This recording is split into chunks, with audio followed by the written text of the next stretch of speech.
Hey, salut à tous, on se retrouve pour une nouvelle vidéo. Aujourd'hui, je voulais vous faire une petite vidéo sur la truite parce que la date d'ouverture rapproche de plus en plus. Donc aujourd'hui, je voulais vous parler de mon top 10 de leurres pour la truite. Cette sélection comprend pour moi vraiment les leurres indispensables avec lesquelles je me sens vraiment en confiance lorsque je pars à la truite. C'est juste avec cette sélection-là, je pourrais aller pêcher la truite dans des milieux que je ne connais pas. Je sais que j'aurai toutes les armes avec moi pour réussir à attraper cette truite. Donc c'est pas du tout une sélection spécifique à un milieu, c'est pas du tout spécifique au ruisseau ou aux grosses truites par exemple. C'est vraiment une sélection passe-partout avec laquelle je me sens vraiment en confiance pour aborder n'importe quelle situation. Ce top 10 est donc les 10 leurres que je garderais si je pouvais vraiment en garder que 10. Bon, ça serait vraiment un problème pour moi parce que j'en utilise bien plus. J'aime bien avoir des leurres vraiment, pouvoir choisir le leurre parfait entre guillemets pour la situation, et donc pour ça il faut avoir une sélection bien plus large. Mais si je devais en garder uniquement 10, ça serait ces 10 là. Je vais commencer par les leurres dures, on finira par les leurres souples. Et dans les leurres dures, donc il y en a plusieurs types, mais ça je vous expliquerai au fur et à mesure. Vous retrouverez tous les leurres de ce top 10 dans la description. Et on va commencer. Donc en tout premier, ça sera le plus grand des classiques, le décontact. Il fallait que je commence par celui-là, c'est vraiment une légende. C'est donc un poisson nageur coulant pour la truite qui va vous permettre vraiment, je pense que c'est le leurre le plus polyvalent. Il va vraiment vous permettre de faire face à vraiment presque toutes les situations. Si je devais en garder uniquement un, ce serait peut-être celui-là. Comme tous les poissons nageurs coulants, c'est un leurre que je vais utiliser en priorité dans les courants, les zones assez agitées, et c'est un leurre vraiment qu'il va falloir animer. C'est un poisson nageur donc qui est silencieux. Le fait qu'il soit silencieux est une des caractéristiques principales pour laquelle je l'ai choisi, parce que pour moi, le fait qu'il soit silencieux, donc c'est vraiment quitte ou double en fait sur les résultats que vous allez avoir. Parfois, avec un leurre silencieux, vous allez faire plus de poissons, et parfois il faudra absolument un leurre bruiteur. Par exemple, il m'est déjà arrivé plusieurs fois donc, de pêcher avec un leurre silencieux sur plusieurs postes que je sais qui sont très bons et de ne pas avoir de résultats. Je ne comprenais pas trop pourquoi. Et parfois, juste à ce moment-là, il faut essayer un leurre bruiteur et parfois ça déclenche vraiment les poissons tout d'un coup. Et à l'inverse, il m'est déjà arrivé plusieurs fois de pêcher avec un leurre bruiteur et de voir les truites qui partent dans tous les sens, qui fouillaient entre guillemets le leurre, qui faisaient beaucoup trop de bruit et qui étaient beaucoup trop agressifs à ce moment-là. Donc quand c'est le cas, j'utilise un leurre silencieux. Comme il est coulant, il va nous permettre donc de résister mieux au courant. Donc il va vraiment avoir sa plus grosse efficacité dans les zones très agitées ou dans les zones un peu plus profondes, puisque comme il est coulant, on va pouvoir vraiment adapter la profondeur de nage et aller pêcher proprement, même dans les endroits plus profonds. Le deuxième leurre de cette sélection sera donc le Ryuki de chez Duo. Aussi un très très gros classique, mais contrairement justement au décontact, il est bruiteur, il fait énormément de bruit et justement c'est vraiment pour moi mes deux grands classiques avec lesquels je vais commencer. Si l'un ne va pas, je vais passer sur l'autre et inversement pour voir justement ce que les poissons veulent à ce moment-là. Puisque comme je vous le disais, il m'est déjà arrivé plusieurs fois de pêcher assez longtemps avec le décontact, de ne pas avoir du tout de résultat, de passer au Ryuki qui est vraiment une maracasse et d'avoir des touches directement sur les mêmes postes. Donc pour moi vraiment ces billes et cette action beaucoup plus agressive du Ryuki peut vraiment faire la différence certaines fois. Donc comme le décontact il est coulant et il est très très plat, donc il permet vraiment de résister aux courants les plus forts et ça va vraiment être un avantage pour pêcher les zones les plus agitées. Si vous pêchez dans des grands milieux, c'est un leurre qui se lance très très loin, il est relativement lourd, il est très dense et comme son profil est vraiment plat, ça se lance vraiment loin. Si vous pêchez dans les grands milieux, donc ça va vous permettre d'atteindre des postes que vous n'atteindriez pas avec d'autres leurres. C'est un leurre qui est vraiment disponible en toute une gamme de tailles, ça va petit leurre à truite 45 mm il me semble, jusque très très gros. Moi personnellement je l'utilise de la taille 50 mm à 80 et cette taille je la choisis en fonction du milieu dans lequel je pêche et des poissons recherchés. Si je cherche les grosses truites, j'hésite vraiment pas à monter en taille. On m'a récemment posé là encore la question si 60 mm c'était pas trop gros pour la truite. Ça me fait toujours un peu sourire parce que pour moi 60 mm pour la truite c'est vraiment petit. N'importe quel poisson de 25 cm va vous l'attaquer. Donc lorsque je cherche les grosses truites, j'hésite vraiment pas à monter très très gros. Ici j'ai pas sélectionné de gros leurres pour ce top 10 parce que je pense que c'est très spécifique quand même. Mais j'hésite pas à pêcher la truite avec des leurres jusque 110 mm. Donc il ne faut vraiment pas hésiter si on cherche les très gros spécimens.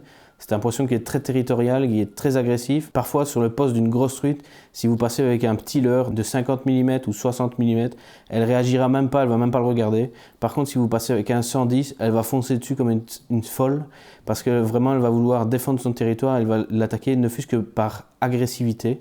Et ça va vous permettre parfois donc de pêcher ces gros poissons que vous n'arrivez pas à prendre autrement. Donc par exemple, si jamais dans votre rivière, vous pêchez toujours en 45 ou 50 mm, n'hésitez pas à faire une sortie où vous pêchez en 70 mm. Vous ferez moins de poissons, c'est presque sûr, mais par contre, ça ne m'étonnerait pas du tout que vous arriviez à faire de très gros, enfin en tout cas bien plus gros que ce que vous me preniez d'habitude. Donc c'est vraiment, si je peux vous donner un conseil, c'est de ne pas hésiter à pêcher plus gros que ce que vous avez l'habitude parfois pour la truite. Ça peut vous débloquer certaines situations. Le troisième leurre de ma sélection, ça sera donc le Day Insight. Vraiment, c'est un peu le leurre le plus extrême des poissons nageurs coulants. C'est-à-dire qu'il est plus plat que ça, je pense que c'est pas vraiment faisable. Il est extrêmement plat, il a un profil assez haut et il est vraiment coulant. Donc c'est pour pêcher les zones soit les plus agitées, parce qu'il va tenir extrêmement bien le courant, ou alors les zones un peu plus profondes et vraiment le laisser couler. Et j'aime vraiment bien en fait l'animer plus par des tirées que des twitch répétés, mais vraiment des petites tirées, un peu comme si on pêchait avec un leurre souple, un peu plus vite et un peu plus fort, mais j'aime vraiment bien l'animer assez fort. Il vibre vraiment beaucoup, c'est vraiment atypique comme nage et j'aime vraiment beaucoup. C'est vraiment un profil atypique que j'aime vraiment beaucoup. On dirait qu'on a simplement coupé la silhouette dans une planche tellement il est plat, et c'est vraiment ça qui va lui permettre de résister le mieux au courant et de se stabiliser et pas de partir dans tous les sens. Donc pour moi c'est vraiment un indispensable, surtout si vous pêchez dans des zones très agitées. Et pour les zones qui sont avec une forte pression de pêche, ça peut faire la différence parce qu'il aura vraiment une nage atypique comparé à justement un décontact ou un ryuki.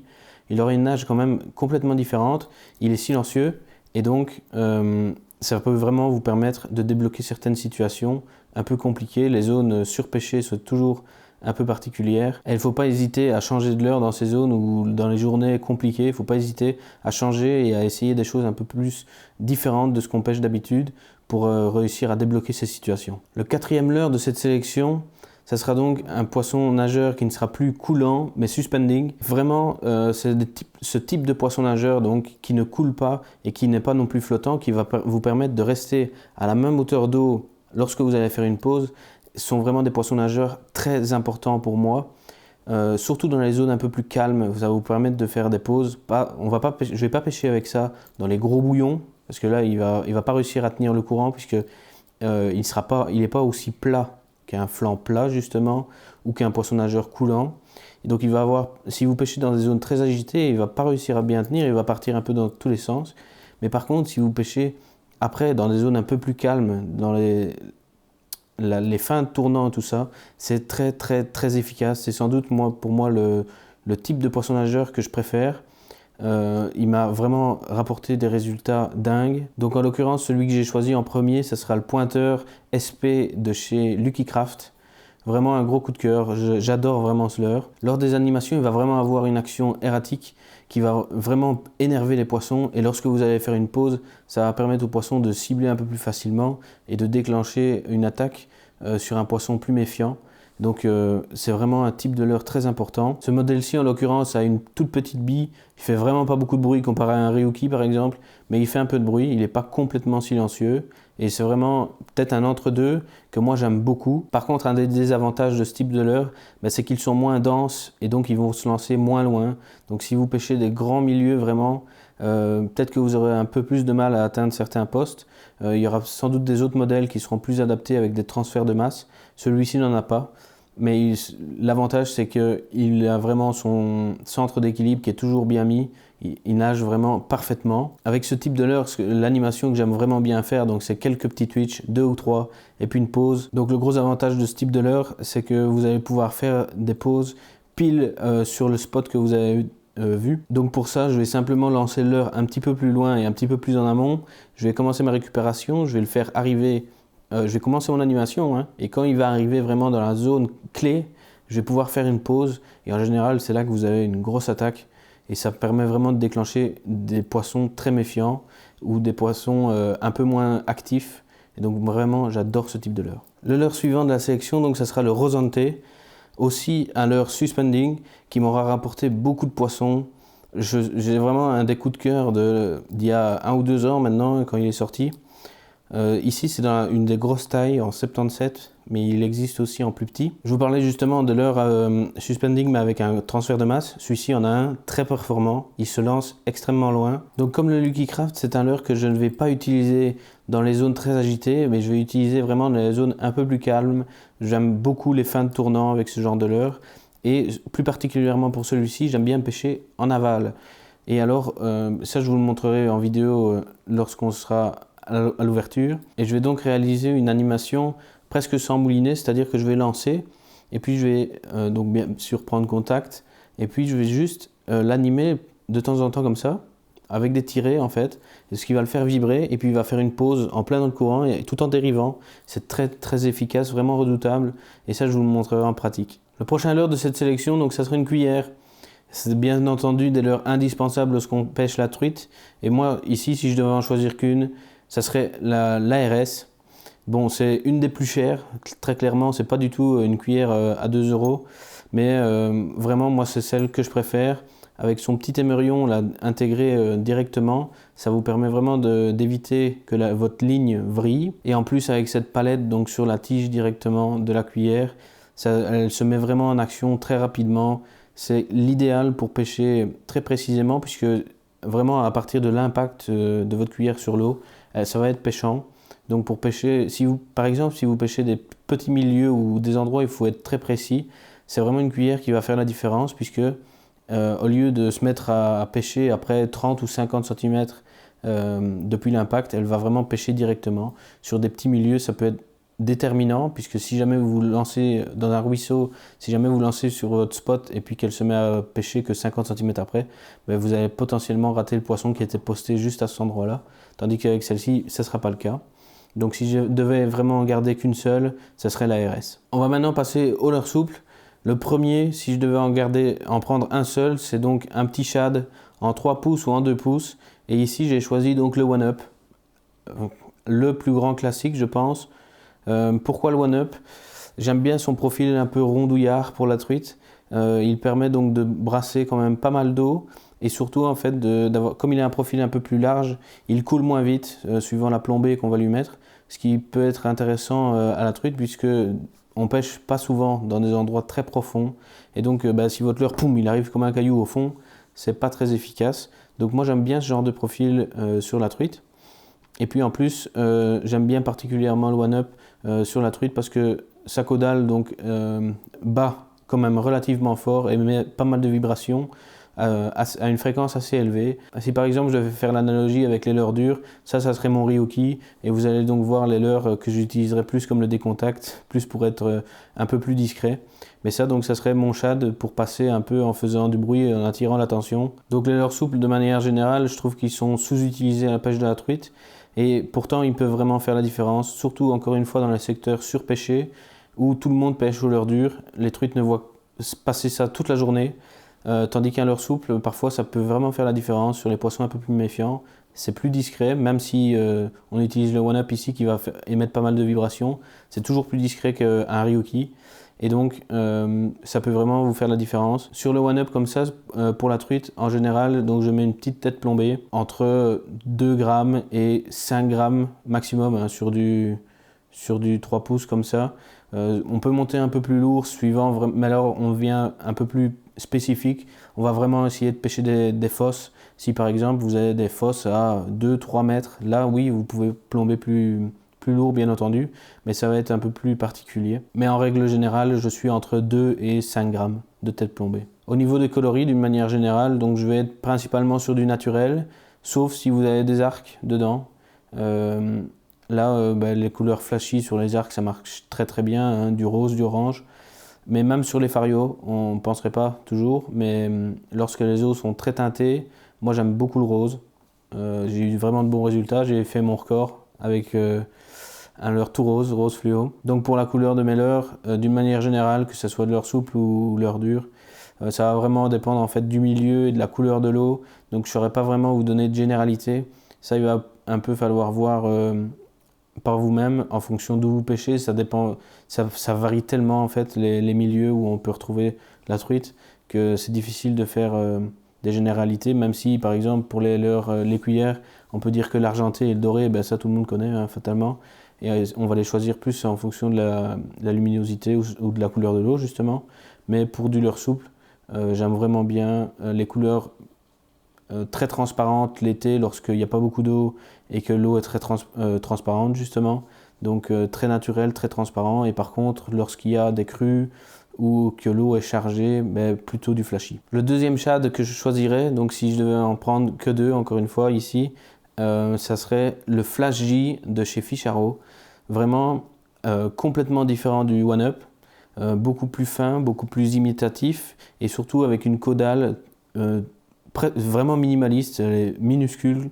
Les vibrations sont très fines, vraiment pas du tout pareil avec le One Up et c'est justement un complément, c'est un leurre que je vais utiliser lorsque les poissons sont plus méfiants. Donc c'est un leurre vraiment très discret, un leurre souple que j'aime beaucoup utiliser lorsque les conditions sont difficiles, quand il n'y a pas beaucoup d'eau et que les eaux sont très claires, je vais préférer ce leurre-ci par rapport au One Up. Et j'ai une petite préférence pour la taille en 3 pouces, il existe aussi en 2 pouces, mais je préfère la taille 3 pouces parce que je trouve que même les truites de toute façon de 25 cm n'ont vraiment aucun souci d'attaquer ce genre de leurre.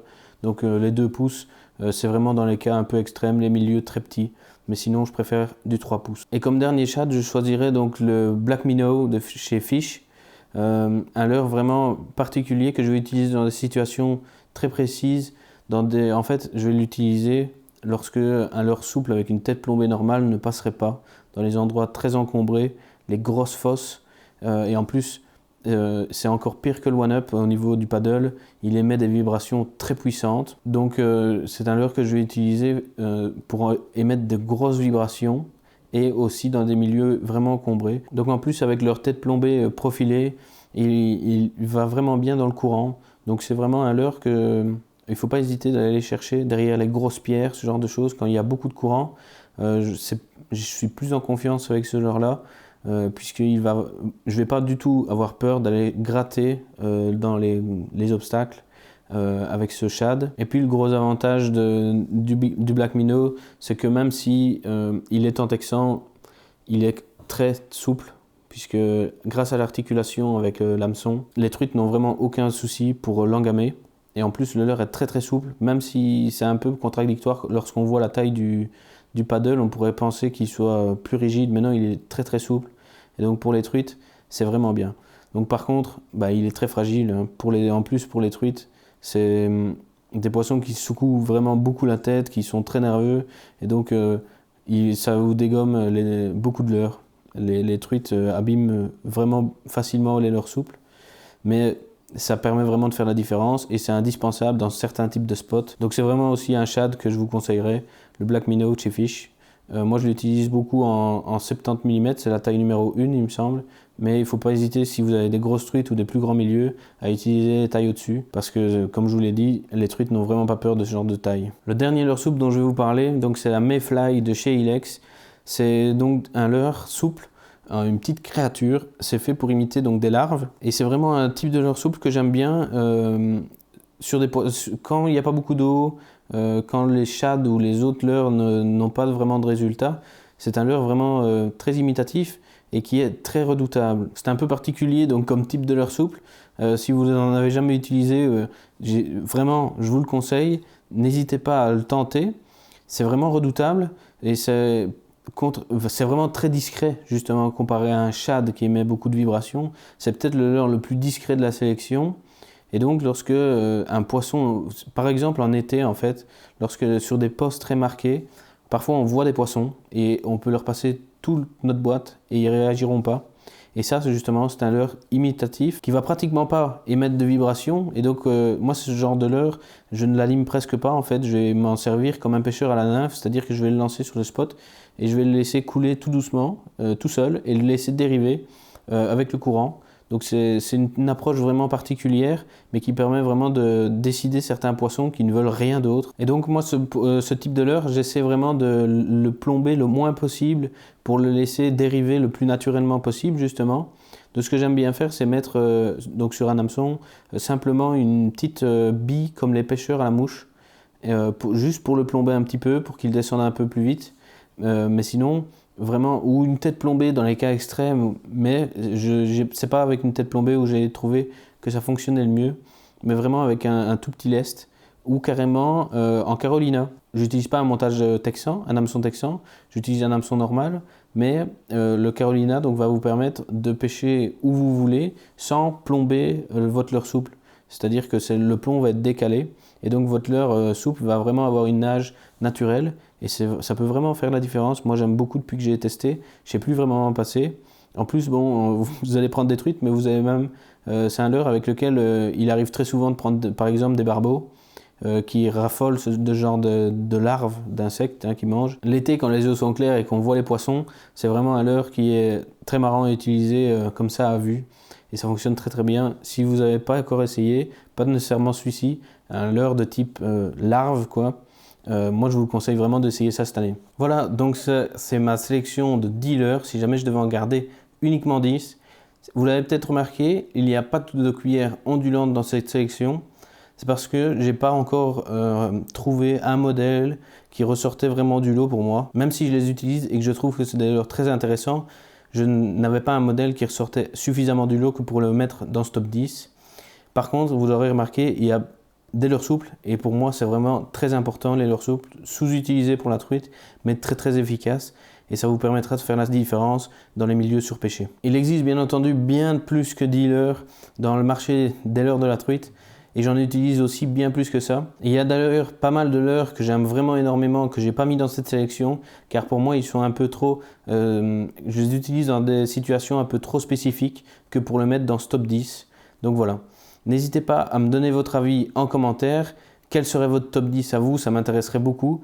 Si jamais vous utilisez les leurres souples, lesquels? Parce qu'au final, on n'en entend pas beaucoup parler dans ce monde de la truite. J'espère que cette saison, on aura plus l'occasion d'aller à la truite que l'année dernière où j'ai commencé ma saison au mois de mai et donc j'espère que j'aurai bien plus l'occasion cette année de vous montrer et de vous partager mes sessions de pêche à la truite pour vous montrer donc en pratique l'utilisation de tous ces leurres. Sur ce, moi je vous dis à la semaine prochaine pour une nouvelle vidéo. Bye!